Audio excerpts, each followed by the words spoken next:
Jadi sistem ini itu dirancang untuk membantu proses pemesanan kamar hotel. Nah, di mana nantinya itu resepsionis akan menginputkan data pelanggan, kemudian sistem akan melakukan pengecekan pada inputan tersebut, sesuai atau tidaknya dengan ketentuan yang telah ditentukan. Nah, jika si inputan ini tidak sesuai, maka sistem akan memberikan pesan berupa error.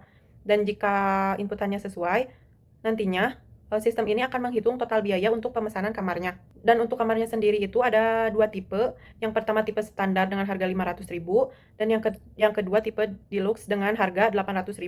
Kemudian ada kondisi apabila peak season, total biaya kamar ini akan ditambah dengan tambahan biaya sebesar 200.000.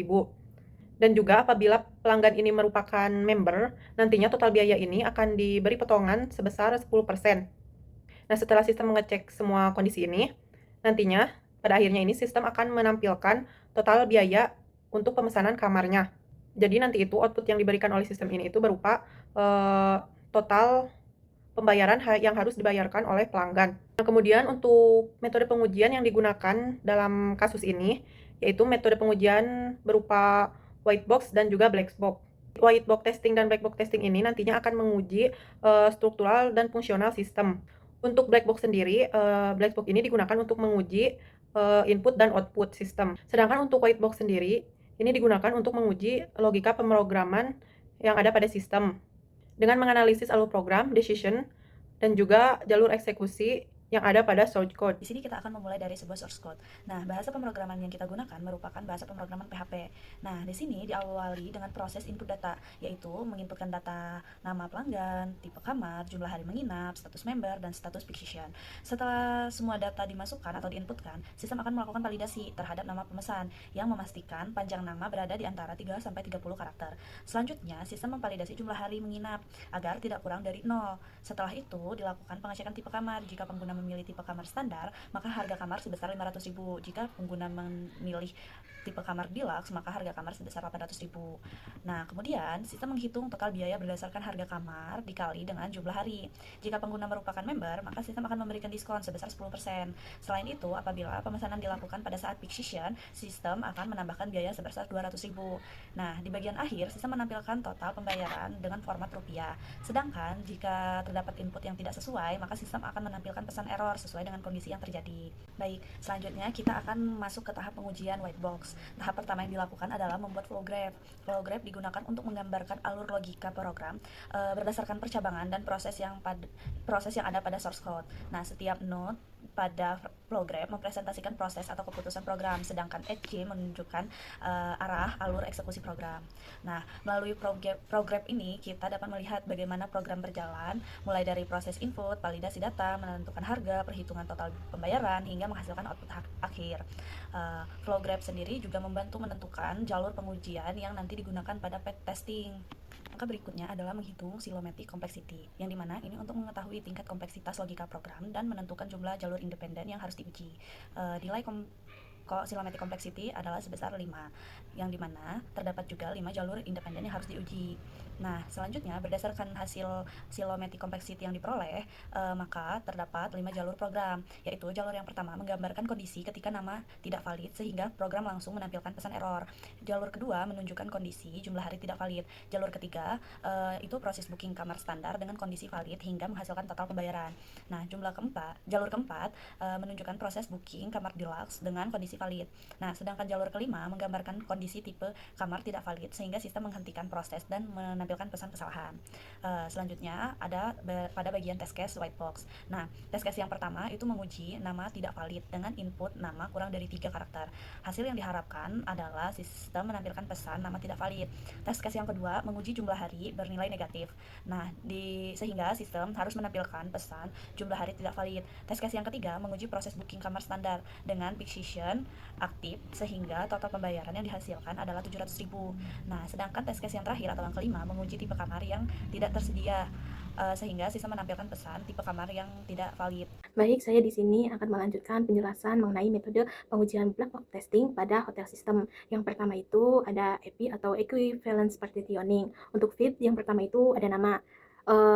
Untuk yang valid itu 3-30 karakter saja, dan yang lainnya seperti kurang dari 3 karakter atau lebih dari 30 karakter kosong, terus yang diisi hanya spasi saja itu termasuk tidak valid.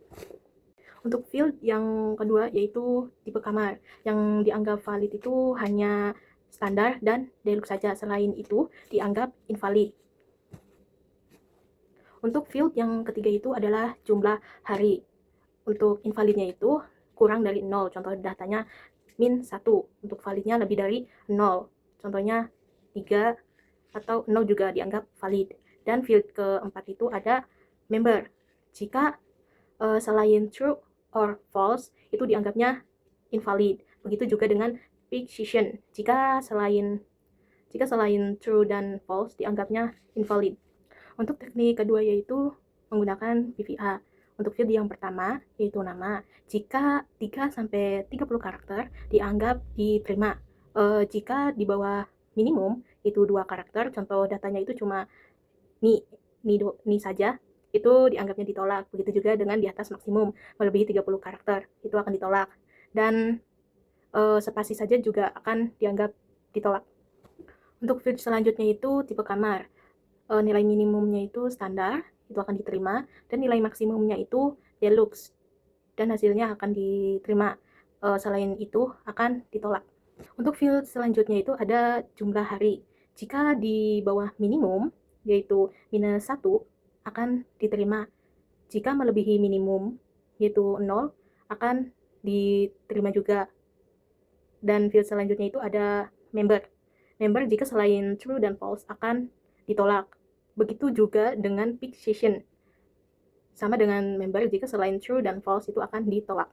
Selanjutnya yaitu teknik decision table testing. Di sini kita ada 6 role.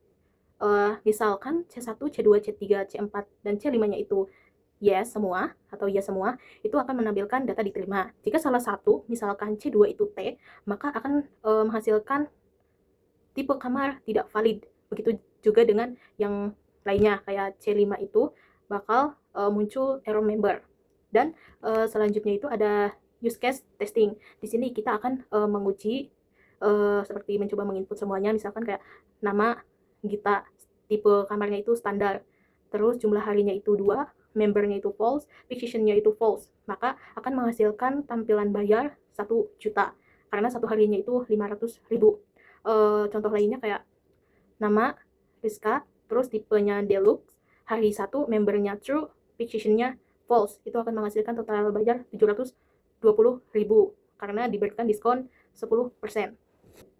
Jika saat penginputan itu melebihi 30 karakter, contohnya itu sistem akan memunculkan extend, yaitu nama tidak valid. Begitu juga jika saat diisi tipe kamar itu salah, maka yang muncul itu tipe kamar tidak valid.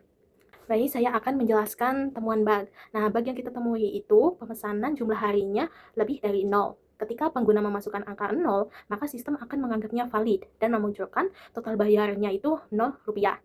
Nah, jika dia memilih fixation, maka total bayarnya itu hanya 200.000 rupiah. Padahal secara logika bisnis hotel, tidak ada orang yang memesan kamar hanya untuk 0 hari. Di sini saya akan menjelaskan hasil dan kesimpulan pengujian dari hotel booking system yang telah kami buat.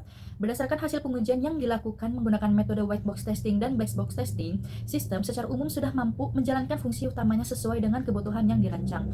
Pada pengujian white box testing, pengujian dilakukan terhadap jalur logika program menggunakan flow graph dan path testing. Dari hasil pengujian tersebut, sistem berhasil menjalankan proses perhitungan total pembayaran kamar standar maupun deluxe dengan baik, namun masih ditemukan beberapa kondisi file pada input yang tidak valid seperti nama kurang dari 3 karakter, jumlah hari bernilai negatif, dan tipe kamar yang tidak sesuai dengan pilihan yang tersedia. Selanjutnya, pada black box testing, pengujian dilakukan menggunakan teknik equivalence positioning atau EP dan boundary value analysis atau BVA. Pengujian dilakukan pada beberapa file seperti nama, tipe kamar, jumlah hari, member, dan fixation. Hasil pengujian menunjukkan bahwa sistem mampu menerima dan memproses data valid dengan baik. Sedangkan pada data yang tidak valid seperti nama kosong, nama mengandung angka, tipe kamar selain standar atau deluxe, serta input selain true dan false pada field member dan fixation, sistem menghasilkan kondisi file sesuai skenario pengujian yang telah dibuat. Dari seluruh proses pengujian tersebut, dapat disimpulkan bahwa metode white box dan black box testing cukup efektif untuk membantu menemukan kesalahan validasi maupun kelemahan logika program pada sistem. Selain itu, pengujian ini juga membantu mengetahui bagian sistem yang masih perlu diperbaiki agar sistem dapat berjalan lebih optimal, stabil, dan sesuai dengan kebutuhan pengguna.